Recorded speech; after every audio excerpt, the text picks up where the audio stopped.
GB News, the People's Channel, Britain's news channel.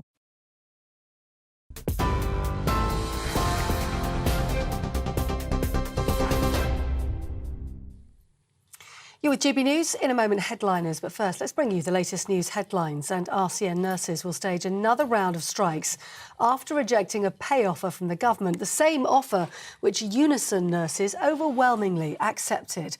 Royal College of Nursing members voted to reject a 5% pay rise this year, as well as a cash payment for last year. The action, running from 8 o'clock in the evening on the 30th of April for 48 hours, will for the first time involve nurses working in emergency departments, intensive care and cancer care. Unison, though, announced today that its NHS members had accepted the 5% offer. Paediatric nurse Olivia Princewell told GB News earlier the government could have offered the RCN more. Junior doctors work for incredibly long hours. So do nurses in conditions that are absolutely ridiculous. To them come to work and be happy with the job. Okay, that's not even safe for the patient. So what we're trying to do here, and I believe that's what everyone is trying to achieve, is come to a situation where there is a sort of agreement between us nurses, the junior doctors, and also the government to feel like when you're going to work, you're safe.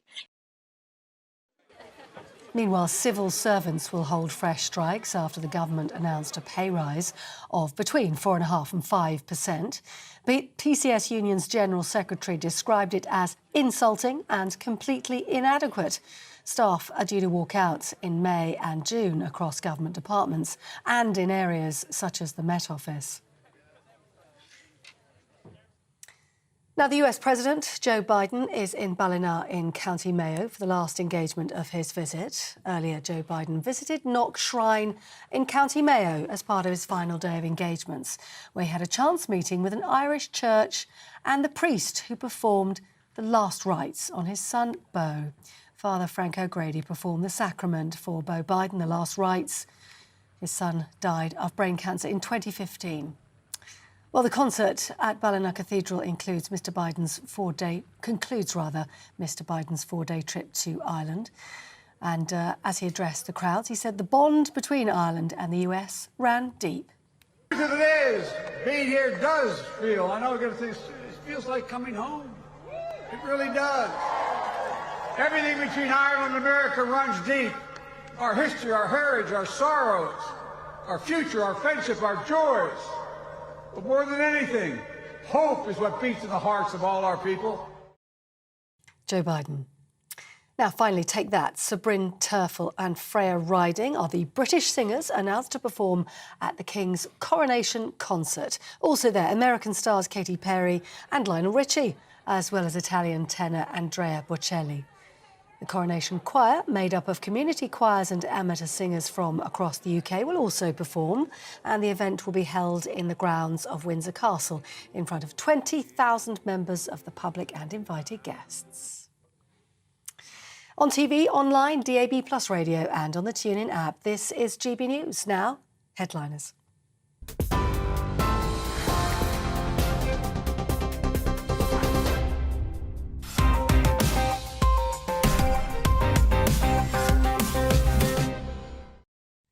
Hello and welcome to Headliners. I'm Nick Dixon and we have two of your favourite headliners joining me today. Firstly, the sensible voice of the left, if you can imagine such a thing, Steve N. Allen, and the deranged voice of the raw meat community, it's Lewis N. Schaefer.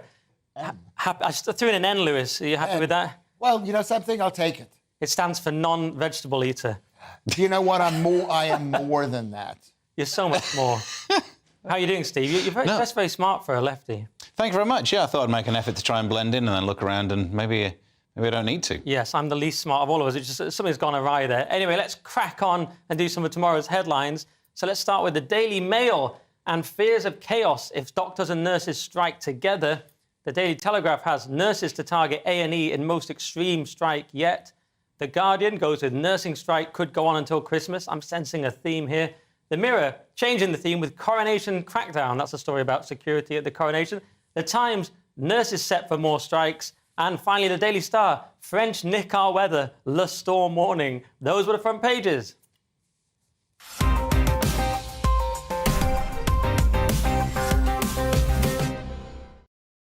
So, Lewis, let's look at the Mail. What are they going with? I'm guessing it's strikes. It's strikes, and this is another.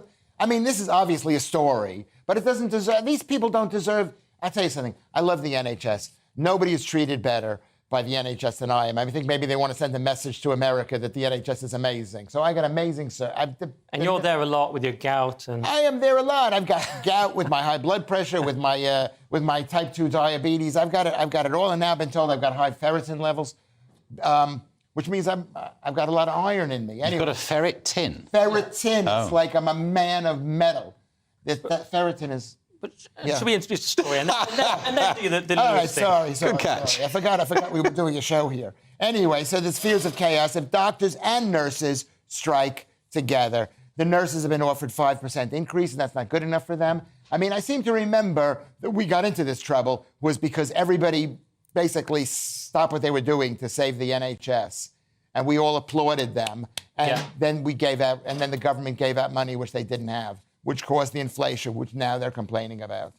Yeah, I like the way you've been quite resolute in blaming the NHS, but I do see your point. We did give out all that money during COVID. It was a big mistake. Well, lockdown's a big mistake, in my opinion. But anyway, that may be a separate point. Steve, what do you think? Are you sympathetic with the nurses? I think we're more sympathetic than the 35% for junior doctors. What do you think? Yeah, I mean, the surveys are saying that we're actually, in general, as a populace, more sympathetic towards this industrial action than we've been in the past. Part of that, I think, is because we understand the inflation part of it. Normally, if a strike happens, you've got to message how inflation impacts your take-home wage. That's part of what they do. We're going on strike because of this. You can't move without having the word inflation thrown at you these days. So we all understand their argument. We all understand the compound difference between not getting these inflationary catching up pay rises. This front page, though, does have a lot of heavy lifting by the word if. Chaos if the doctors and nurses strike together. So the nurses can only strike one more time before they have to go back and reballot. But if they do reballot and say, let's go for striking, then they could, maybe, if they time it this way, strike. There's no evidence that they would even try that, because what they might do is lose the goodwill of the people. Not that everyone has it, but some people does. Yeah. I think when people think about it, they know where the inflation came from. The inflation came from us printing money during COVID, of which I don't want to be negative to these people because they want to make more money. They don't realize what they were doing. But everybody cheerleading the NHS and shutting down the NHS and then handing out money like it's nothing. But what difference does it make where the inflation came from? Their point is inflation has happened. Our pay hasn't kept up with it for 10 years. Right, but somebody has to be blamed for the COVID crisis. For the COVID you can't blame nurses, pandemic. Yes, you do. You do. Of all the people to blame, I did not see nurses coming out of this. Of course, because they were the one who said we've got to stop everything because of this thing, which turned out to be complete. Listen, you're supposed to step in. Yeah. Well, I'd like to believe you, Lewis, that a lot of people are thinking, oh, this is inflation from the lockdown. I don't think most people actually do think like that. They don't like inflation, but I don't think that many people actually tie it to lockdowns, which they should. Yeah, it was one contributing factor. And I love that you dropped the scamdemic bomb in the first section. In case Ofcom are watching, that was satirical content. What has the Telegraph got, Steve? Nurses, but I think we've just talked about that. So let's move on to, we can talk about COVID and Lewis can do his thing again. COVID will stay a mystery, says Chinese expert. This is George Fugao, who's done an investigation trying to look at the cause, the original cause. And he says there's not enough evidence to know either way, and it's too political, and it will never be fully elucidated. They do know exactly when it was moving around a certain market, but to know whether that came from a lab or a different animal or whatever, they can't know for sure. I almost now think it's not worth finding out, because whatever people think, they will continue to think that regardless of additional information you throw at them. If he suddenly found that it was some wet market thing, no one who wants to believe the lab theory would change their mind. They'd see that as evidence of more conspiracy. So I almost think we won't be to move anyone's needle on this. This is very convenient. It's a mystery. I mean, it was the big virus lab, wasn't it? It was the big virus lab in Wuhan. And I love that they've even said here that there are many ways to interpret. This comment can be read in a number of ways, like a Chinese proverb. It's like, well, we don't know where it came from. It was the big lab, wasn't it, Lewis? Yeah, it was the big lab. It probably wasn't even the big lab, because I'm not so sure that viruses exist. I don't know. Is that enough? Am I virus truthing already in the first section? I'm not sure. Can I just check before you make these large sweeping statements about the existence or not of viruses? Have you looked under an electron microscope at one? Do you know what? It could be on anything. It's bits of RNA. Do you do a lot of electron microscopy? Do you know what? I don't see you with your whatever it is, whatever you. Because my microscope's so small that you can't see it using light. You need an electron one. I'm not saying your microscope is small. What I'm saying is they don't know, right, what this is caused by. So the fact that I make a statement, I know as much as they know. No, nothing. You've made a false equivalency. They don't know 100%, therefore your guess is just as valid. You know a lot less than them. Let's be honest. You've got your opinion. I've got my opinion. It's satirical content. I'm just covering us for all bases and fine. If we want to worry about balance... can I just say, viruses may well exist. When I said it was the lab, that was purely an opinion and a satire. But I would say, although they may be covering things up, they probably do know more than you, Lewis, about it. No, they don't. They know. No, they do not. They don't. For balance, I would say viruses, I hope they exist, otherwise my herpes is a difficult one to explain. Exactly. And well, have you looked at Steve's herpes through a microscope? That's the question. There's an explanation for all of it. All I'm saying is, I don't know for a fact. Thank you. But I know. Good, I agree. I know. Would you be quiet? You know too much. You're basically raining on my parades. Yeah, you're ruining it for him. He wants to spread. I can't believe you opened with viruses don't exist. I'm going to say this. You look it up, everybody. Yes. There's a theory that bacteria exists, but the viral cause of disease is complete hokum. I'm not saying that's true. Wow. Good. Okay, but I'm saying... I'm getting a thing in my ear to move on, Lewis. I think I can't tell if it's timing or purely what you're saying. Let's have a look at our favourite paper, The Guardian. Oh, well, actually, I bought a copy of The Guardian today, and it's got a lot of news. It's quite entertaining. I normally buy The Telegraph because I think there's more news for your dollar. Anyway, so it basically has the nurses strike, the same old thing. But almost all clinics break the law over Botox, which is... According to this thing, 9 out of 10 beauty clinics are not allowed to advertise Botox to the general public because in this country, you're not allowed to advertise directly to the consumer, okay? Because this is a country that doesn't want people to know. They don't want to know that viruses don't exist. They don't want to know the truth about COVID. They don't want us to know anything. This is why we're not as good looking as you, Lewis. We're not allowed to be proud about our Botox. We have to sort of hide it. There was even a thing from the ASA the other day. They said you weren't allowed to have that advert that women have a spring in their step as they come back after the holidays and they get Botox. Even though apparently there is a spike in Botox sales, they weren't allowed to say it, even though it was true. Anyway, slight digression. Yeah. But the rule... Go on. So I was going to chip in that the rule is that you can't advertise prescription medicines. And that kind of makes sense, the way that we run things. Obviously, botulism, or it's a toxin made from a bacteria, which I don't even think they exist. I've never seen one, so I don't know why we're saying that bacteria exists. Bacteria does. Have you seen one? I don't think you've seen one. I have seen one. I've seen microscopes of bacteria. Yes, you can see that. You can't see... You can under an electron one because the wavelength is shorter. The electron ones are showing mRNA. They're showing bits of DNA, whatever that stuff is. This is just words. An actual scientist. You dabble. Dabble. Speaking of not being an actual scientist, though, all of this story, it does make me think that beautician I'll take as a title, but beauty therapist seems like a bit of a stretch because no one's ever been diagnosed ugly. And if they do, then maybe that's different. So I'm not in general in favour of banning things, but banning selling poisons for faces makes sense. I don't know. You haven't been on some of those radical left marches, Steve. Maybe you have. Have you? My only problem in terms of diagnosed ugly... Sorry, one of my things...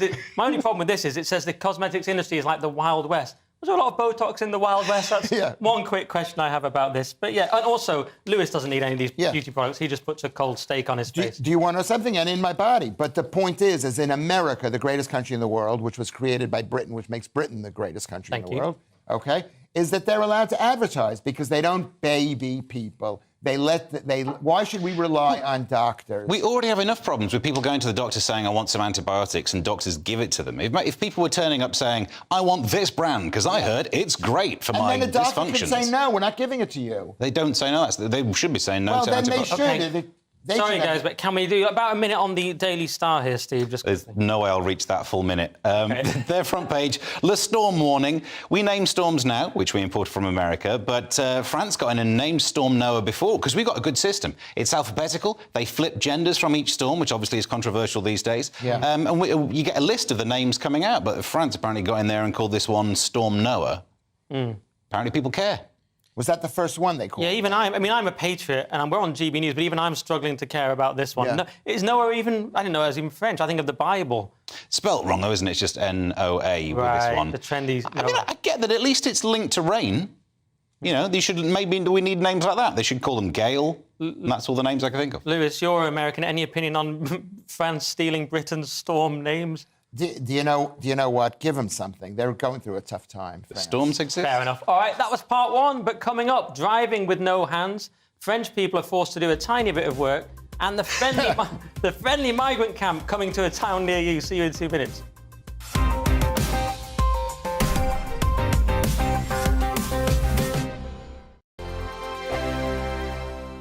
It's all about family, being in people's living rooms, all the interaction and getting to know who our viewers and listeners are. When I was young, my dad used to say, Nana, stop arguing. I wanted an outlet that would enable me to give my opinion. People are going through a really hard time right now, and I know that you don't feel like you're being listened to by the establishment. I came to GB News because it's the People's Channel, and I want the audience to have their say on the events of the day. We're dynamic. We do something different. Democracy shows that the wisdom of the nation is in its people. I get to travel to find out what the story is from a personal perspective. The British people aren't fools. We know when we're not being told the full story. We've got to work out how Britain moves forward from this. It's the best country in the world. The establishment had their chance. Now we're here to represent your views. Britain's watching. Britain's watching. Britain's watching. We're proud to be GB News. The People's Channel. Britain's news channel. Hello, I'm Michelle Dewberry, and you can join me every weekday 6 till 7 on Jubes and Kerr. You're an inspiration to us all. Clip that bit up. Well, you are. That's my ringtone. My political ambitions those days are gone, I can tell you. She's only teasing. Go on. He's probably going to want to lay down now. I'll give him 2 minutes to have one. Let's respectfully disagree. That's what we like on Jubes and Kerr. Come and join us. GB News, the People's Channel. Michelle Dewberry, weekday evenings at 6 o'clock. Start the day with GB News. We catch up on all the big stories you didn't hear the night before. And take a look at what the world's talking about this morning. That's right, Monday to Thursdays from 6 o'clock. It's Breakfast with Eamon and Isabel. Straight after breakfast, join us, Bev Turner and Andrew Pearce. We're going to take you through till noon. We'll be tackling the big topics of the day, including the things that the other channels just won't talk about. If it's happening here. Wake up to mornings on GB News, the People's Channel. Britain's news channel. I'm Simon Evans. Join me on GB News for Headliners at 11 p.m. What's the scoop? I'll be joined by 2 of the country's top comedians. That's right. As we take a look at tomorrow's newspapers tonight. We're going to get into trouble. If it's a big story, we'll be covering it. Spill some tea on him. There we go. But we'll also have some fun. I wouldn't stick up a bank. My father didn't love me. So anyway. Headliners every night from 11 on GB News, the People's Channel, Britain's news channel. We've got a brand new lineup every Saturday night on GB News. From 6 p.m, I'll give you my unique take on the world today. Then at 7, it's me, Calvin Robinson, with my Common Sense Crusade. New to GB News is the Saturday 5. 5 times the opinion. Join us every Saturday from 8 p.m. as we debate the week's stories. With us 4, plus a special guest. And at 9, of course, it's Mark Dolan Tonight. Brand new Saturday nights on GB News, Britain's news channel.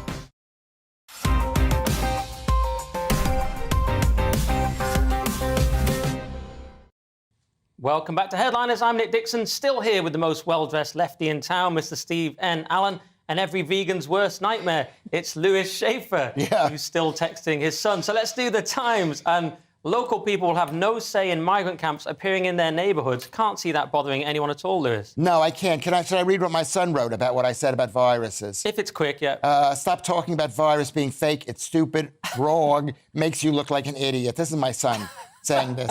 Also, you are getting angry, which is even worse. Of all the things to believe in, it's so stupid. It proves that. And now let's do the migrant camps. Let me just say that this is my least favourite son. The other one. IQ's not inherited. That's what we just want to say. We just lost one viewer. All right.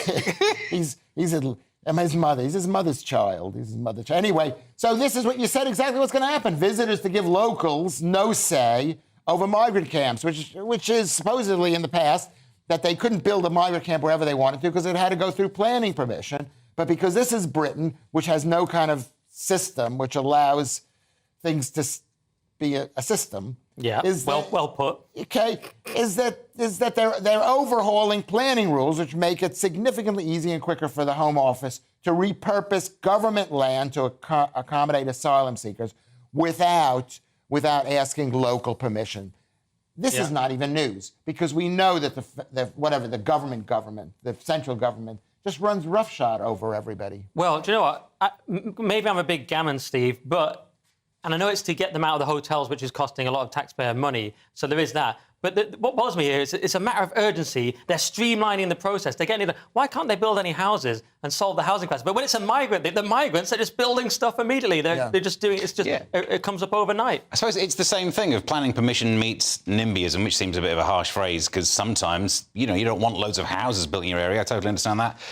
This story is another one of these to try and keep you busy away from the actual story, which is why are we so bad at processing people? Processing asylum claims to such an extent that 1% of last year's claims were processed. If you'd got rid of that, we wouldn't have to row about barges. We wouldn't have to talk about hotels. You wouldn't then have to talk about the reuse of government land, because you could just actually do the job that you're meant to do. But the government manages to make us not pay attention to that failing and get us all rowing about barges or RAF land. Can we process them all back to France? Because I was speaking to Richard Tice on my podcast. It's called The Current Thing. New episode out today. And the point is, it is relevant because he was saying, well, he's read all the treaties and actually we can actually legally put them back in France. You don't hear many politicians saying that. What's your solution, though, Steve? You're sort of all about processing them. Is that really the problem? Are we not making the same point that surely Richard Tice would say you have to process people to then put them back? Right. So my point is just simply that we keep falling for this shiny key debates, like something over here, barges. How dare you say barges are a bad idea? How dare you think my idea is bad? No, the government are failing to do the simple job of government of processing asylum claims. It's their job, and they're failing to do it. And then what happens? I don't understand. What happens once you process them? This is the question. Deported or stay. The two outcomes. So once they have to stay, houses have to be found for them. So in the end of the day, you still need houses. But they're not going to be deporting people. It's harder. It's so hard. What this country lacks, I love this country, is a lack of will. You've got to say nobody's coming. You know what? You're actually right. The politicians are not being tough enough. Lewis Schaefer with a great point. Let's do the Telegraph now. And you can take the staff out of the Tavistock, but you can't take the Tavistock out of the staff, Steve. Possibly, yeah. The Tavistock Gender Clinic medics are hired to train their replacements. So we know it was closed due to concerns of children's welfare. 2 new clinics were opened up. They originally said that there'd be more local. We've got one down south, one up north. I'm not sure if its locality makes that much of a difference. And the medics are being trained by previous medics. And this isn't the Telegraph, so it's difficult to know whether it's just a natural, emotional and understandable reaction to think, they shouldn't be anywhere near this. But then whenever I've been fired from a job, I have to train whoever replaces me to work out where the pens are. You've never been fired. Oh, no, I have. I'll tell you the reason. I got in trouble on the radio down in the southwest once. But it's a spectrum then, isn't it, between that, whether this is just training for basic things that you'd need to know. Like, if this new group of medics take the experience gained by the previous ones and apply it properly and not make the errors and misjudgments of the previous lot, good. But there's also no evidence that will happen. Well, you're being very, very Steve about it, Steve, but I think it's the woke hydra. You cut off one head, another emerges, or in this case, it's the same head in a different location. We can't get rid of wokeness from our institutions, or in this case, dangerous gender ideology. Lewis? Well, you use the term wokeness. Yeah, broadly. I mean, whatever, the gender madness. I think they think they're being caring, and maybe we should use that word, left caring, because they do care. They care about these kids, and they think the kids need to be trans. No. Yes, they do. What are you talking about? This is one of the worst abuses we've had. People transitioning children so they on puberty blockers and surgeries, they can't go back. It's one of the massive tragedies in our culture. Do you want to know something? I might agree with that. I might not agree with that. But at the end of the day, the people who support this, and there's a vast majority of people who actually support this. No, they don't. Oh, it's wildly unpopular. That's why it's transmitted. Why are they allowing it to continue? Because the Tavistock got shut down.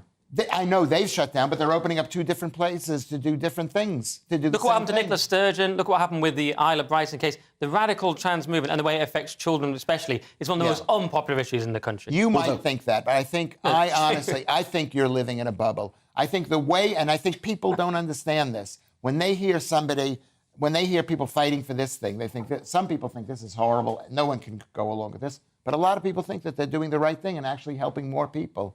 than by letting it not happen. Just to jump in on just one little correction there, saying that Nicola Sturgeon's career was ended over this. We might find out it was over a big camper van and something buried in a garden. Time will tell. Yes, well, that didn't help, though. Well, anyway, I radically disagree with Lewis, but let's move on anyway. Do the Express. And it seems that a man who rules over us all by birthright just can't catch a break, Lewis. No, he can't, and I'm really surprised by this. I thought more. Well, you know what it is. You have a belief system, and you think, well, I would have believed that everybody cares about the royal family, but according to the Express, the majority of Britons don't care about King Charles's coronation. A shocking YouGov poll finds, and it is kind of shocking. It said that 64% of Britons don't care very much or don't care at all, while only 23% care a lot or care a fair amount, whatever that means. And 9% care a great deal, but to be fair, that was just Dan Wootton repeatedly voting. Just a joke, Dan, we love to have big bands. But, you know, the Patriots will vote for that 9%. But isn't there, Steve, a massive drop-off in popularity following, obviously, the death of the Queen? Are people that bothered about... Sorry, he is our king, but, you know, just for balance, are people too bothered? It seems like they're perhaps not. Interesting. Maybe this is what this survey is telling us. My favourite thing on the survey graph is the 3% don't know. If you don't know, you don't care. Try and work out what caring means. However... Well, you've just entered the country and you don't know where you are. You don't know who the king is. I think, look, some of us do care, certainly about the bank holiday side of it. And recently, the royals have done well with jubilees and weddings. We've had a lot of bank holidays. So it's quite easy to use that as a good excuse for it. But I know what you mean. There will be a certain fatigue of royal events because we've had lots of them. But they have brought with them benefits, bank holidays. Yeah, I'm not too bothered. The main draw of this event for me is that Meghan is not coming. And that is a big draw. But that's true of a lot of events. She's not here tonight, for example. So I'm not sure. But I think if Charles tweeted out something, our king... If he just tweeted out something like, I stand with J.K. Rowling, or just something quite base, I think he could bring a lot of the population on board. But there's a suspicion that he's a bit woke. But anyway, let's move on. But we'll stick with the Express. And great news for people who don't use their hands when driving, Steve. Yes, motorway driving without touching the steering wheel will become legal. It's a watershed law. Ford are bringing out this car where you can drive hands-free without using your knees, like a lot of BMW drivers seem to do, if you ever have a look in there. It's called Level 2 Hands-Free Advanced Driving Assistance System. It's described as hands-off, eyes-on, much like the rules in my local gentleman's club. And drivers of the 2023 Ford Mustang Mach-E Electric, it's a longer title than a Russell Crowe film, will then be able to subscribe to this thing that lets it drive on some motorways, like M25, M1, M4, under its own steam. You've got to pay attention. I think this makes sense because motorway driving is the most rule-based anyway. Everyone goes straight forward. There's no reason to stop unless it's brake lights or something's coming near you. So this is the future. Is it true that machines sort of fail to perceive objects in the way we imagine? We thought it was going to be easy, but as people like Jordan Peterson have said, actually humans perceive objects in a sort of subjective way, depending on their immediate utilities. So if I pick up my mug and think, oh, I need a drink of water, but then if Lewis jumps over the desk and attacks me, which seems increasingly probable, it suddenly could be a weapon. And we see objects in a sort of radically subjective way, which might be why self-driving cars are not panning out. Plus, there's going to be 15-minute cities, so you don't have to drive far anyway. Sorry, Lewis, I went on a long rant there, and we don't have much time. No. Anything very briefly on this? That's totally right. And I didn't realise that holding onto a steering wheel was that onerous. OK. Let's just quickly do The Guardian then. And French people have been brought together from all political persuasions, united in their desire to not work, Lewis. Well, not work now. Not work in... Sorry. Right. Not work in the future. Not work in the future. The French court approves Macron's unpopular plan to raise the pension age. He wants to raise the pension age from 62 to 64, which is right in my wheelhouse, as they would say. And but young people are protesting because they want the retirement age to be at 64, but there are fewer and fewer people at 62. They want fewer and fewer people. There are fewer and fewer people who can actually pay it. So basically, they're cutting off their young people are cutting off their own noses to spite their face. There will be fewer people to pay for them by the time they become 62. The whole system's going to be bankrupt. OK. Well, you don't look a day over 61 and a half years. But I'm not a big fan of Macron personally, Steve, but is this really the issue to protest on? We've had lockdowns, we've net zero, and yet they're protesting over bringing up the pension age to still 2 years lower than ours. Yeah, I mean, it's difficult to know which side to hate. Newspapers are struggling because they don't like the French people, but they don't like Macron. They don't like people who strike, but they don't like anyone who upsets pensioners. So it's really difficult to get the balance on this one. But I suppose if you expected a retirement age and then it starts to change, that's when you get irked. Yeah. But you're right, of all the things to protest about, still being behind the average seems like not the thing to complain. Yeah, and a lot of us are self-employed, so we'll be working till we drop. Yeah. That's part 2 done, but coming up, Spain goes polyamorous, the woman who lives in a cave, and why Hamlet is like Andrew Tate. See you in 2.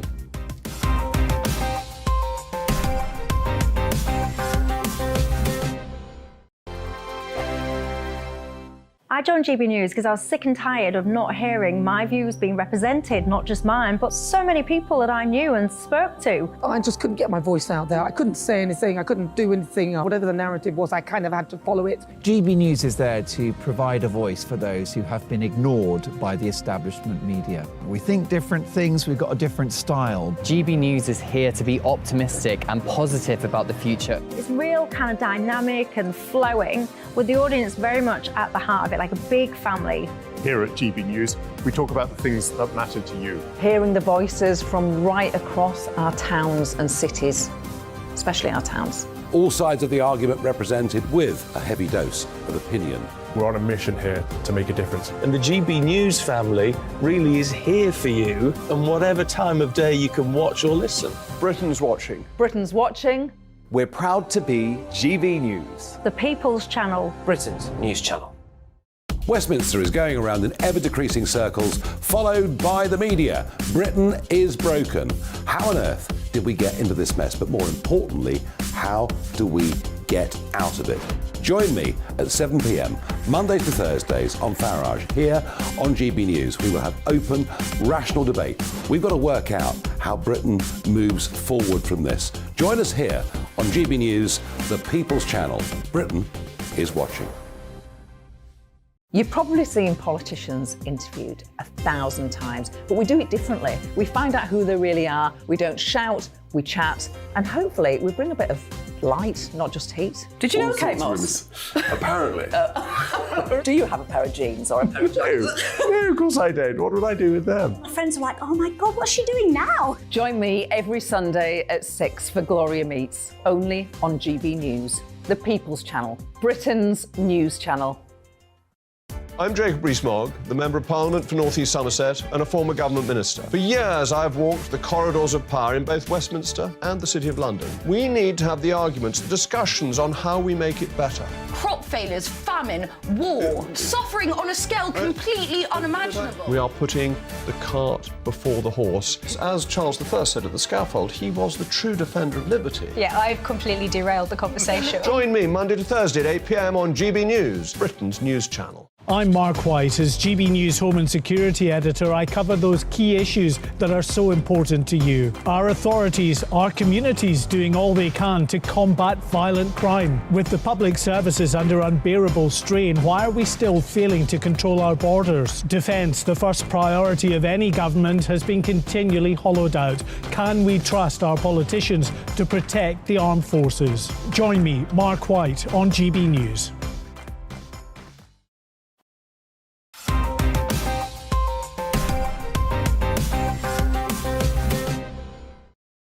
Welcome back to Headliners. Let's start with The Guardian. And 1 in 5 3-year-olds now have mobile phones. Sounds totally fine, Steve. Yeah, this is one of those stories where I wish I could find the way of saying, like, oh, you old people moaning about it. No, I'm in that thing. It's ridiculous. They don't need phones. Kids are annoying enough when they're in the room with you. Why are we giving them the ability to call you afterwards? But they've done this research and they want to look at it through not the harms of screen time, but the benefits, basically.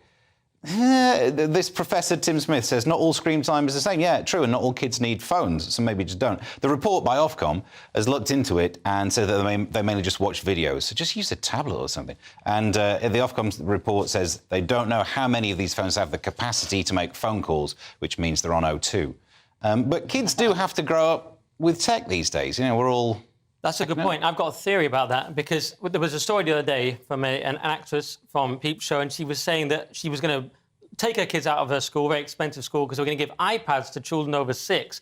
Whereas my theory is that if parents were sort of less hands-on, let's say the less, whatever they're called, middle-class helicopter parents, will sort of maybe let their kids have phones, but which way will it go? Will they get ADHD, or will they be making like the YouTube videos and just learning all the online skills? Meanwhile, the posh kids are reading War and Peace with no relevant skills. Yeah. What do you think, Lewis? I think you're right about that. It says that infants who had a touchscreen use at 12 months old scored worse than worse than people who didn't have the screens. And maybe that's because really bad parents give their kids phones when they're infants. So it has nothing to do with whether they've had screens or not. It's just that they've got rotten parents. But these tests that they score badly in don't measure what might be the most useful skill in the future, ability to whoop yourself around a screen.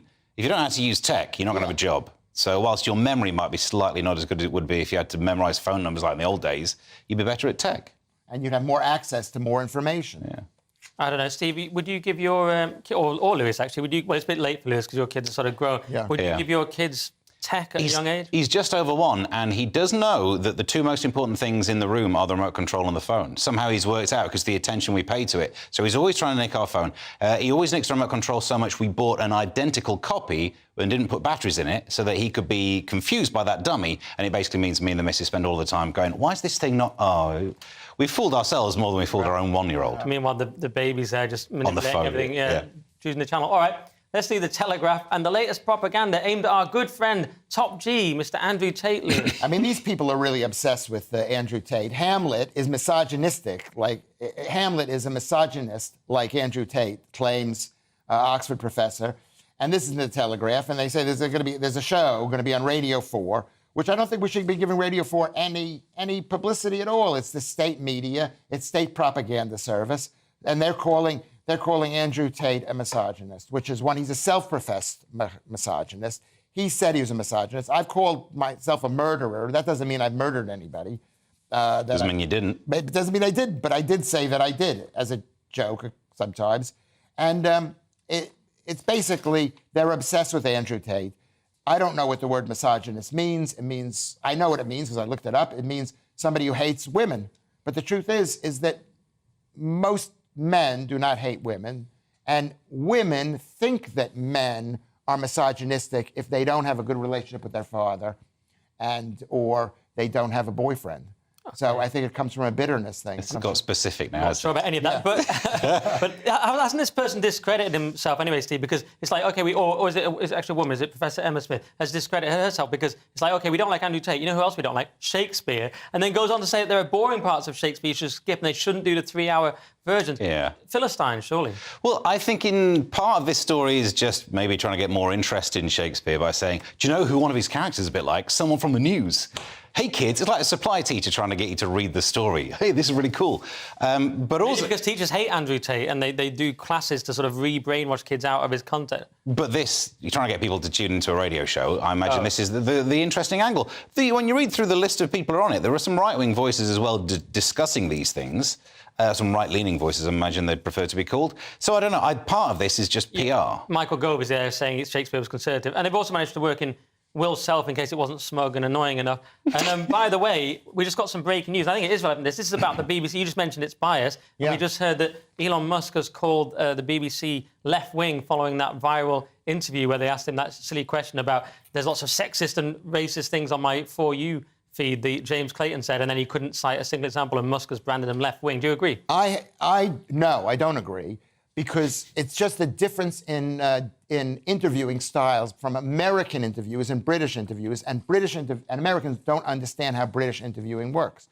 British interviewing is the interviewer takes the opposite position to what he, almost like a devil's advocate position. They think because like Elon Musk believes a certain thing, so they have to pretend that they don't believe that thing. So when Elon Musk heard this, he thought, oh, these people... It's the same thing. If you Google... It's called the adversarial position. Only slight problem, Elon Musk is South African, so there's actually an American involved. Even Americans don't understand, but... No, but he knows the American system. Okay. If you Google Ben Shapiro, where he was interviewed by Andrew Neil, and Andrew Neil, he accused Andrew Neil of being... Left-wing. Left-wing. Yeah. OK, good point. What do you think, Steve? I don't know if the BBC is as left-wing as Elon's saying. Certainly, Elon knows that this is exactly what you need to do if you want to get your name trending again.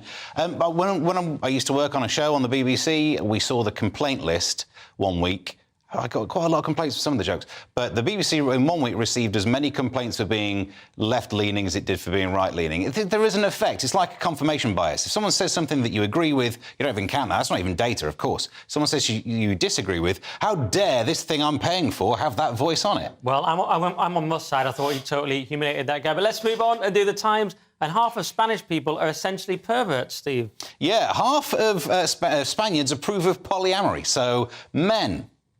The survey, this state-run Centre for Sociological Investigations found that nearly half of Spaniards approve of, they've called it at the Times, juggling multiple sexual partners, which is a mental image that I wasn't ready for this evening. They approve of it. It's not the same as doing it. Like, in theory, I am a very accomplished lover, but the lack of opportunity held me back somewhat. But no wonder they need a nap in the afternoon. Don't put yourself down, Steve. It turns out, that's what bothered me about this story. It turns out 94.6% of them practice monogamy. They're just saying they're OK with it. They're just chilled out about answering surveys. They're a chilled-out kind of people. They're not actually doing it, Lewis. No, they're not. And only 5% said they were involved with 3 or more people, which is just one more. So it's not that major. Nobody believes in whatever it is, Palamori. Palamori. Nobody. It's like the children's program. Is that Palamori? Palamori, yeah, very different. Which is at least 2 partners, isn't it? Palamori from the Latin. If I were Stephen Allen, I would have a proper joke for that. But just imagine Louis Schaefer saying a proper joke. At the end of the day, I think as Woody Allen said, one mother is enough. OK. Well, you could just imagine me doing a slick link here. And, let's do the Telegraph now. And until tonight, the only person I knew who lived in a cave was Lewis. Yeah, well, this is a fantastic story because it actually is a real story. Finally. Because some woman went down into a cave and she spent 500 days in a cave and she said she didn't want to leave. She was down there. I guess they took away her watch. They took away all kind of access to the outside world. And she just said it kind of went like that. And then they tested her circadian rhythms. And she said the key to spending time in the dark with nothing to do is just to focus on what you're doing. Well, it sounded slightly dismissive. Some woman went down a cave. But you're not far off. She went down and spent 500 days in a cave. She said it felt like one night, Steve, because she always stayed in the present. Like Lewis, sort of radically staying in the present to an almost insane degree. Oh, The Power of Now is written about Lewis. I'll give you that. No, I totally agree, but this is because I'm mainly crippled by my introversion in life. So the idea of getting away from people, this is... whenever I watch films where prisoners are threatened with solitary confinement, I don't understand why they're not like, yes, please, let's get away from people. So, yeah, the idea of 500 days down in a cave... As long as it takes supplies. But you notice they sent a woman down there, nothing personal. They sent a woman down there, and that's... What's the joke? Apparently we've got tidy now? The joke is that, you sent a man down, he's like thinking, oh, I got 500 days away from my wife.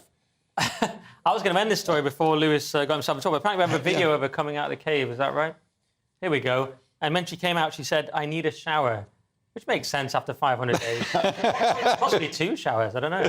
Go crazy. Yeah. I mean, that is what you think, isn't it? It's a woman coming out of a cave. She looks exactly like she's been in a cave for 500 days. Dazed. Yeah. OK, I think that's probably enough of that. Let's do the Mail now. And a story involving a couple of words. I'm not sure we can say it on the 5 a.m. repeat. Vatican and probe, Steve. Vatican Academy will probe mystical phenomena around the world, including weeping statues, stigmata, ghost sightings. Ooh, it's like someone's trying to pitch another Netflix documentary. They'll get something out of this. This specialist observatory, which is still waiting authenticity by the Church, will evaluate and study apparitions. And when they don't find any explanation for it, will use that lack of evidence as proof that their original thought was right. Well, that sounds very cynical, Steve. It is. There is someone here. Call this not science. I'm a Christian, so let's be fair. There is someone here that said they found a Virgin Mary that could cry tears of blood and also multiply gnocchi and pizza, which is very convenient in Italy. That's a great for opening a business. But my perhaps Protestant take here is the Catholics already believe in transubstantiation, that the blood and the crackers literally become the body and blood of Christ. So is this that much of a leap, Lewis?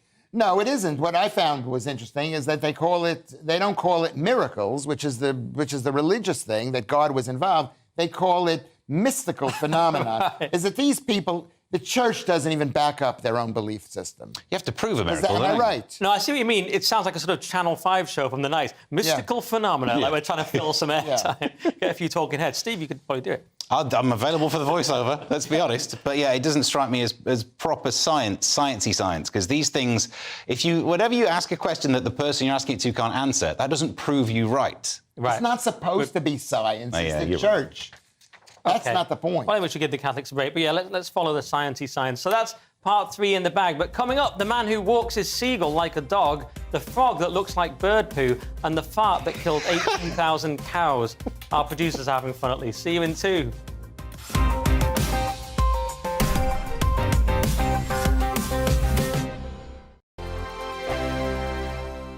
Monday to Thursday nights on GB News. At 6, it's Dubes & Co. 7 o'clock, Farage. At 8, join Jacob Rees-Mogg. And at 9, Dan Wootton Tonight, followed by Headliners. On TV, radio and online. This is GB News.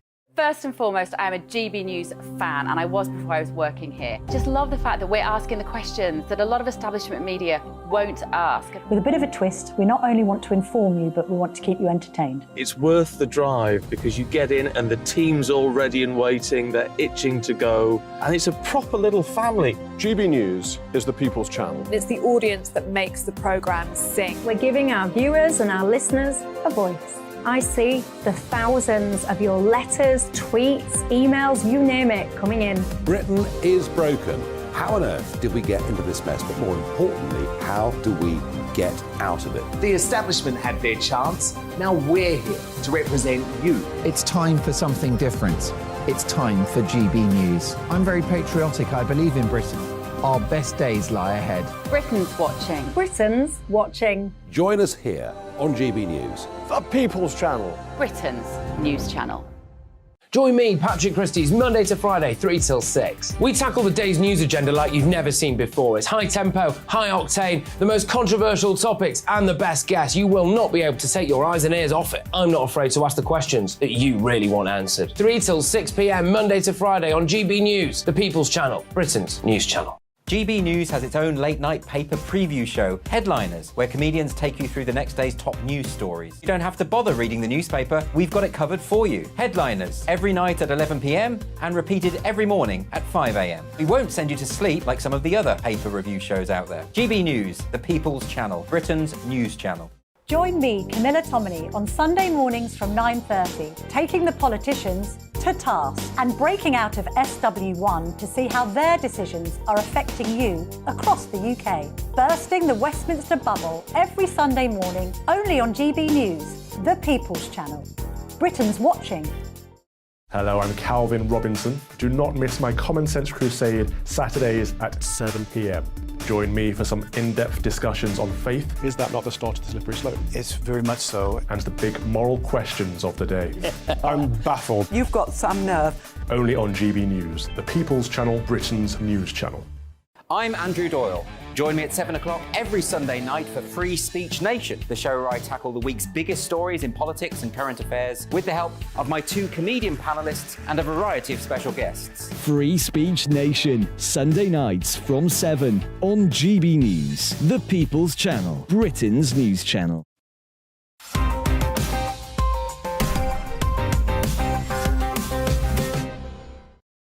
Welcome back to the final part of Headliners. Let's kick off with the Mirror. And cow farts may have killed thousands of cows. Is this the new bat in a wet market theory, Lewis? Well, you know what? This is as non a story as the bats in the wet market thing. That was a huge story. That was a huge That was one of the hugest in history. No, that wasn't the huge story. The bats part was not. Anyway, so it was an explosion that killed 18,000 cows, which sounds like a lot of cows, and God bless them, and we miss them. And maybe it was just a big... Maybe it was... Like Did you know some of them? Well, I could have eaten some of them. Maybe it was just... But you know something? It made for an incredible barbecue. Those Texans know how to do barbecues really well. But it's so BS because basically it says an explosion was ignited by their farts. First of all, the methane doesn't come out of the butt. It comes out of the... Right? It's burped out, number one. And farts don't ignite anything. Something ignites the methane if it was ignited this way. So It wasn't. So it's totally wrong. And 18,000 cows is not a lot of cows. I know it sounds like a lot of cows, but it's not a lot of cows. There are 89 million cows in the United States at any given time. Steve, do you want to correct him on everything now? No, this is the first time you've really nailed that science. The fart doesn't ignite, but you need an ignition source to get over the activation barrier of breaking up those carbon bombs. Just shooting fire out of the bombs. You're thinking of dragons. Yeah. Dragons are different. If this were dragons, then this is more explained. This headline, though, is pure victim blaming. Yeah. That they farted. Maybe if you didn't break wind so much, you'd still be alive. And you know what? They're so happy. Basically, the vegan crowd are so happy. Oh, look, the cows are dying. They hate cows. They theoretically like every other animal, but they hate cows. The vegans want cows to die, is your point. They do, because if we don't feed them, how are they supposed to live? They ain't gonna live. I think this is dodgy. I think that's weird.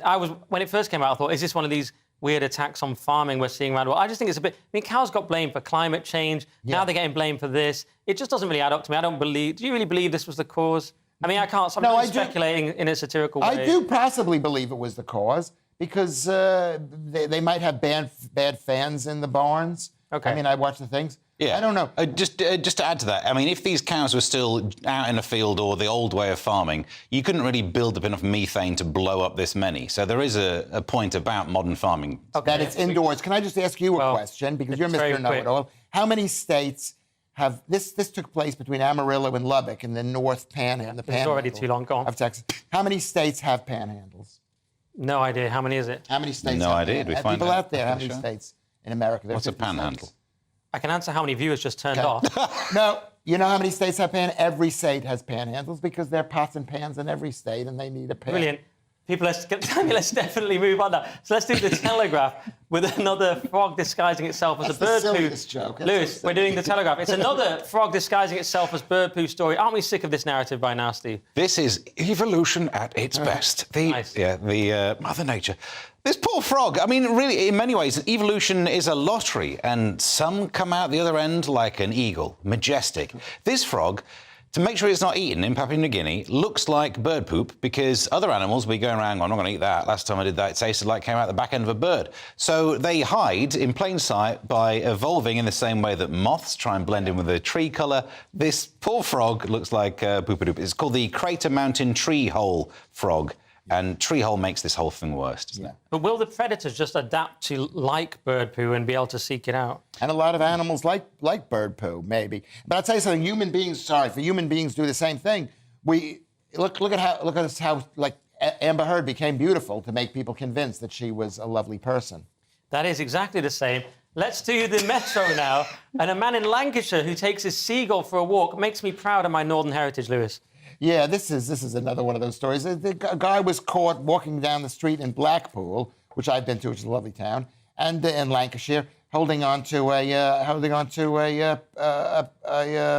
what do you call it? Seagull, mate. A seagull, which according to the newspaper, according to the Metro, is beloved. Seagulls are beloved in Blackpool. They're not. It says it right here. No, it doesn't. It says it right here. It says we love seagulls here. This looks like a really bad version of Abbey Road. Yeah. But you know what? The B-side. Do you know what? Can I just point out that I know that I didn't mention this for the cows, but I have my new calendar coming up, which you can order at my Patreon thing. It was done by Lucy Harmon, this fantastic woman who designed it. So you could pre-order my calendar. It's 12. Okay, thanks, Ollie. We don't really have time. We're focusing on the sequel.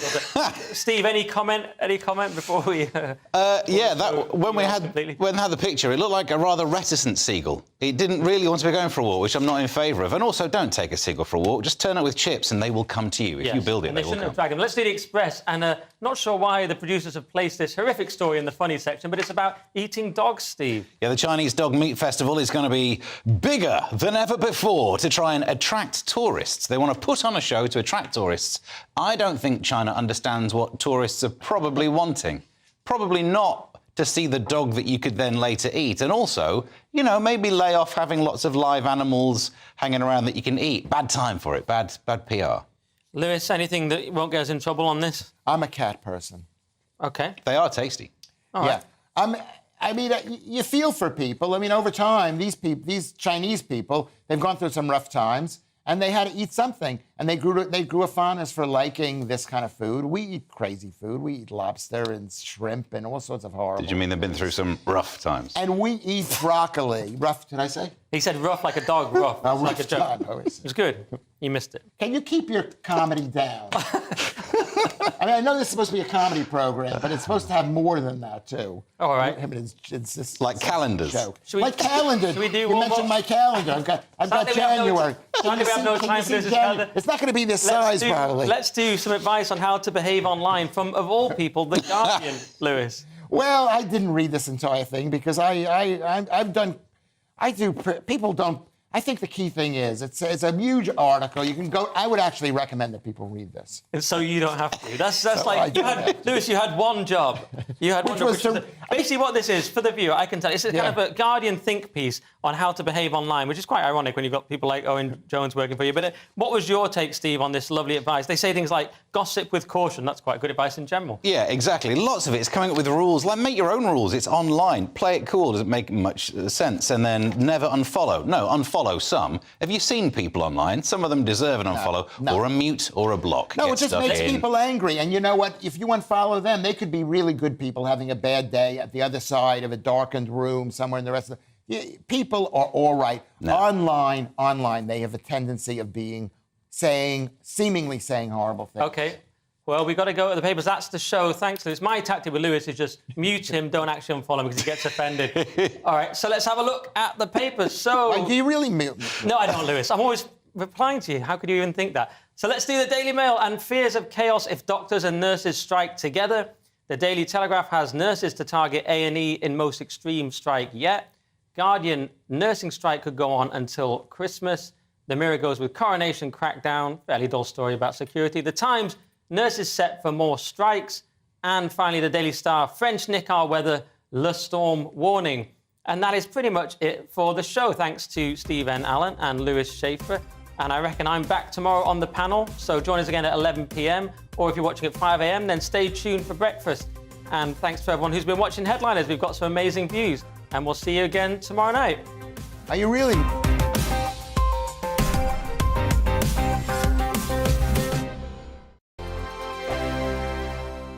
It's all about family, being in people's living rooms, all the interaction and getting to know who our viewers and listeners are. When I was young, my dad used to say, Nana, stop arguing. I wanted an outlet that would enable me to give my opinion. People are going through a really hard time right now, and I know that you don't feel like you're being listened to by the establishment. I came to GB News because it's the People's Channel, and I want the audience to have their say on the events of the day. We're dynamic. We do something different. Democracy shows that the wisdom of the nation is in its people. I get to travel to find out what the story is from a personal perspective. The British people aren't fools. We know when we're not being told the full story. We've got to work out how Britain moves forward from this. It's the best country in the world. The establishment had their chance. Now we're here to represent your views. Britain's watching. Britain's watching. Britain's watching. We're proud to be GB News. The People's Channel. Britain's news channel. Hello, I'm Michelle Dewberry, and you can join me every weekday 6 till 7 on Dubes and Co. You're an inspiration to us all. Clip that bit up. Well, you are. That's my ringtone. My political ambitions those days are gone, I can tell you. She's only teasing. Go on. He's probably going to want to lay down now. I'll give him 2 minutes to have one. Let's respectfully disagree. That's what we like on Dubes and Co. Come and join us. GB News, the People's Channel. Michelle Dewberry, weekday evenings at 6 o'clock. Start the day with GB News. We catch up on all the big stories you didn't hear the night before. And take a look at what the world's talking about this morning. That's right, Monday to Thursdays from 6 o'clock. It's Breakfast with Eamon and Isabel. Straight after breakfast, join us, Bev Turner and Andrew Pearce. We're going to take you through till noon. We'll be tackling the big topics of the day, including the things that the other channels just won't talk about. If it's happening here. Wake up to mornings on GB News. The People's Channel. Britain's news channel. I'm Simon Evans. Join me on GB News for Headliners at 11 p.m. What's the scoop? I'll be joined by 2 of the country's top comedians. That's right. As we take a look at tomorrow's newspapers tonight. We're going to get into trouble. If it's a big story, we'll be covering it. Spill some tea on him. There we go. But we'll also have some fun. I wouldn't stick up a bank. My father didn't love me. So anyway. Headliners every night from 11 on GB News, the People's Channel, Britain's news channel.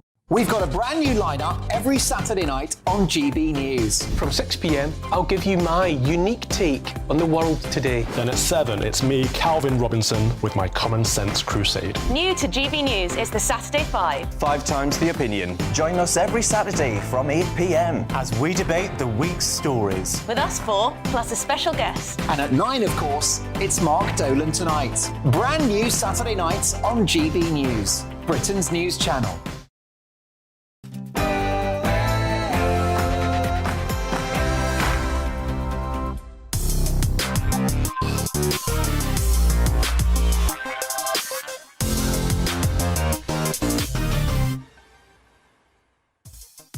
Good evening, it's 7 o'clock and I'm Darren Grimes in for Lawrence Fox, who's trapped abroad in a hotel somewhere in North Africa. Thank you very much, British Airways.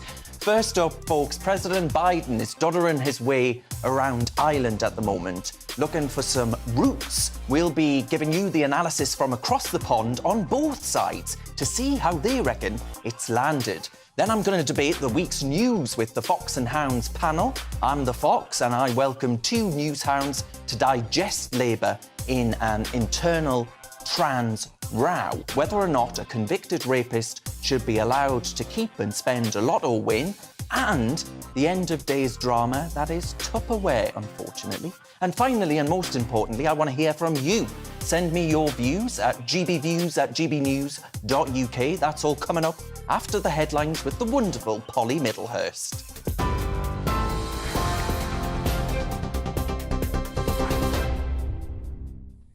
Darren, thank you. Good evening to you. Our top story on GB News tonight. Nurses are going to be staging another round of strikes after rejecting a pay offer from the government today.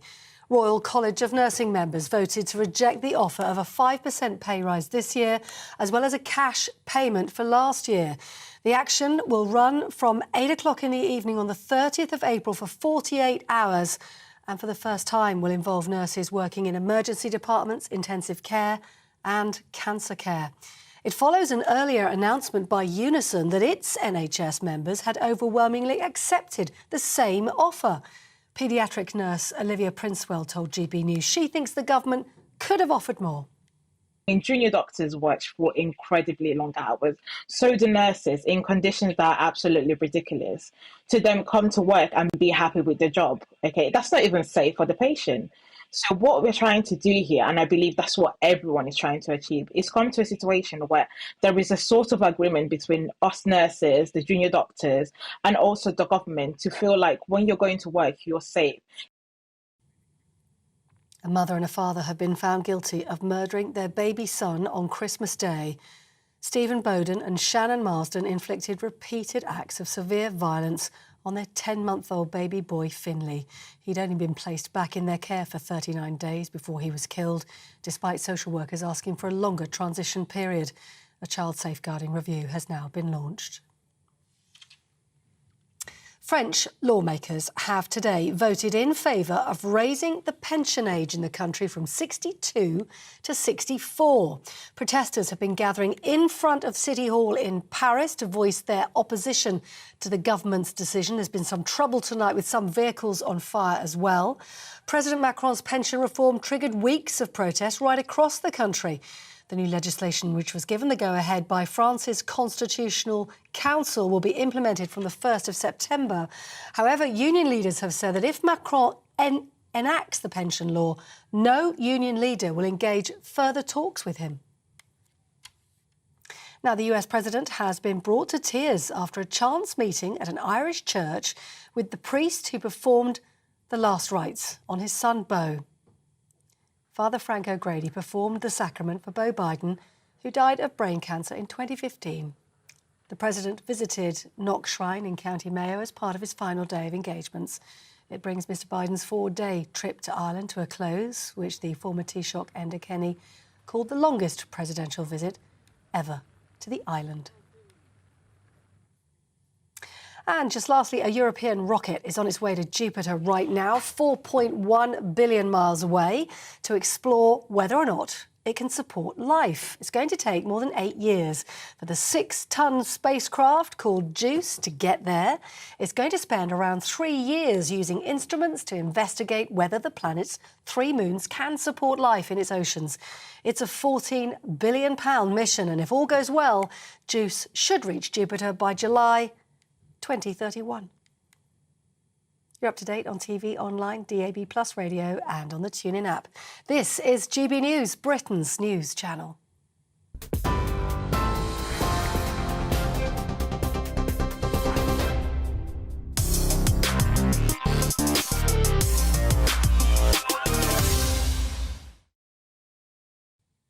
I want to talk to you about Joe Biden, first of all. Joe Biden, he didn't have as much time for Britain as he did for Ireland. We've seen newsreels there in our bulletins. He didn't fly the Union Jack on the Beast, the US president's Cadillac, but he did, of course, fly the Irish flag. He had time or two for a selfie or two with an alleged member of the IRA, the former Sinn Féin leader, Gerry Adams. And he made a demand to the Democratic Unionist Party, Ulster Unionists, who are yet to agree to restore power sharing at Stormont, to get back to the business of government. Quite why, though, they should listen to doddery old Joe and Sinn Féin is totally beside me, because it's pretty clear, ladies and gents, that Sleepy Joe, whose link to Ireland is about as strong as my own link to Ireland, and you don't hear me wolfing on about it every 2 seconds, he's guided by a really virulent anti-British sentiment. And it's led to him turning down an invitation to His Majesty the King's coronation, an event that hasn't happened since the 1950s. It's a pivotal moment in the rich tapestry that is our nation's history, a history, of course, shaped through the stories of kings and queens. We in the UK didn't vote for the whackery and wokery of Biden's Democrats. We voted for Brexit, for Boris, and for bold action that delivers for Britain. As Vice President in 2015, Joe Biden said that no one wearing orange, a colour associated with Ulster's Unionists, would be welcome in the White House. He referenced beating the British unit, the Black and Tans, from the Irish Independence War, instead of New Zealand's All Blacks. A gaffe or a deliberate provocation against the British? Now, throughout his lengthy career and, of course, his long life, in my view, Biden has firmly stuck 2 fingers up to the British Crown, to our nation, to our voters, and actually sought to besmirch our history, actually making comparisons between Northern Ireland and the Israel-Palestine conflict. In my view, he is absolutely no friend of the British people. See this tie I have with a shamrock on it? This was given to me by one of these guys right here. Was a hell of a rugby player, and they beat the hell out of the Black and Tans. Oh, God. But it was when you were at a Soldier Field, wasn't it, the game? Chicago. And after it was all over, he gave my brother, allegedly for me, but if it wasn't, I still took it. I still got the tie. I wear it with great pride. And so thank you all for the homecoming welcome. The bad news for all you is we'll be back. There's no way to keep us out, but thank you, thank you, thank you. What do you reckon, deliberate or not? Because I think, folks, ultimately, a little bit like that infamous scene in Love Actually, in which the Prime Minister stands up to the American bully that comes to Downing Street, I hope that actually the Unionists in Britain continue to stand up for our people over kowtowing in fear to a lame duck president that has weakened the West and emboldened the woke.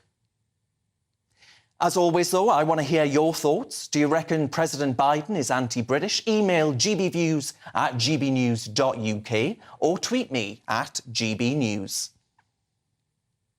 Now, Joe Biden has been doing the rounds of the Emerald Isle, as we've mentioned already this week, which appears to have been overshadowed by gaffes as well as leaks. He's talked about the UK needing to